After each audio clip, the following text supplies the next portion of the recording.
സുരേഷ് ഗോപിയുടെയും ബ്രിട്ടാസിന്റെയും വാക്ക് തർക്കങ്ങളും പോരും തന്നെയായിരുന്നു സോഷ്യൽ മീഡിയയിലെ പ്രധാന വാർത്ത കുറച്ചു ദിവസത്തോളമായിട്ട്. സുരേഷ് ഗോപിയുടെയും ബ്രിട്ടാസിന്റെയും തമ്മിലുള്ള വാക്കുപോര് മാത്രമല്ല, ഇതിനെക്കുറിച്ച് ചോദിക്കാൻ ചെന്ന മാധ്യമപ്രവർത്തകരോട് സുരേഷ് ഗോപി സംസാരിച്ച കാര്യങ്ങളെല്ലാം തന്നെ വലിയ രീതിയിലുള്ള വിമർശനത്തിന് കാരണമായത്. ജബൽപൂർ വിഷയത്തിൽ പ്രതികരണം ചോദിച്ച കൈരളി TV ഉൾപ്പെടെയുള്ള മാധ്യമങ്ങളോടാണ് അദ്ദേഹം ക്ഷുഭിതനായത്. എന്നാൽ ഇപ്പോഴിതാ വേദിയിൽ കേന്ദ്രമന്ത്രി സുരേഷ് ഗോപിയെ കളിയാക്കി എത്തിയിരിക്കുകയാണ് നടൻ ടീനി ടോം. മാധ്യമങ്ങളോട് നിങ്ങൾ ആരാ എന്ന് ചോദിച്ച സുരേഷ് ഗോപിയുടെ പ്രതികരണത്തോടാണ് ടീനി ടോം കളിയാക്കിയിരിക്കുന്നത്.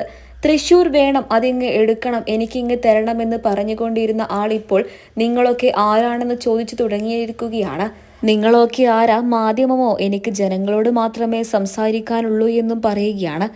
ഇപ്പോൾ ടീനി ടോം തൃശൂരിൽ ഒരു പരിപാടിയിൽ സംസാരിക്കവെയായിരുന്നു നടൻ ടീനി ടോം തൃശൂരിൽ ഒരു പരിപാടിയിൽ സംസാരിക്കവെയായിരുന്നു ടീനി ടോമിന്റെ മിമിക്രി വഴിയുള്ള ഈ ഒരു പ്രതികരണം ശ്രദ്ധ നേടിയത്. മധ്യപ്രദേശ് ജബൽപൂരിലെ ക്രൈസ്തവർക്ക് നേരെ ഉണ്ടായ ആക്രമണത്തെക്കുറിച്ച് ചോദ്യം ചെയ്യിച്ചപ്പോഴായിരുന്നു സുരേഷ് ഗോപിയുടെ ഈ ഒരു മറുപടി. മര്യാദയ്ക്ക് സംസാരിക്കണമെന്നും ഞാൻ ആരാണെന്ന് നോക്കി വേണം ഓരോ ചോദ്യങ്ങൾ ചോദിക്കാനെന്നും നിന്റെ ചോദ്യങ്ങളെല്ലാം ബ്രിട്ടാസിന്റെ അടുത്ത് ചെന്ന് ചോദിച്ചാൽ മതി. കൈരളി ന്യൂസ് ചാനലാണെന്നറിഞ്ഞപ്പോൾ സുരേഷ് ഗോപി പ്രതികരിച്ചത്. ഇതിനെ പ്രതികരിച്ചും അനുകൂലിച്ചുമൊക്കെ കുറെ പേർ വരുന്നുണ്ട്. അതായത് ഇത്തരത്തിലുള്ളവരോടൊക്കെ മറുപടി പറയേണ്ടത് ഇങ്ങനെ തന്നെയാണെന്നും വെറുതെ ചൊറിയാൻ വേണ്ടി പണ്ടേ മാധ്യമക്കാർ സുരേഷ് ഗോപിയെ നോക്കിയിട്ടുണ്ട് എന്നും അതിനുള്ള മറുപടി അദ്ദേഹം തന്നെ കൊടുത്തിട്ടുണ്ട് എന്നൊക്കെയാണ് ഒരു പക്ഷം വാദിക്കുന്നത്.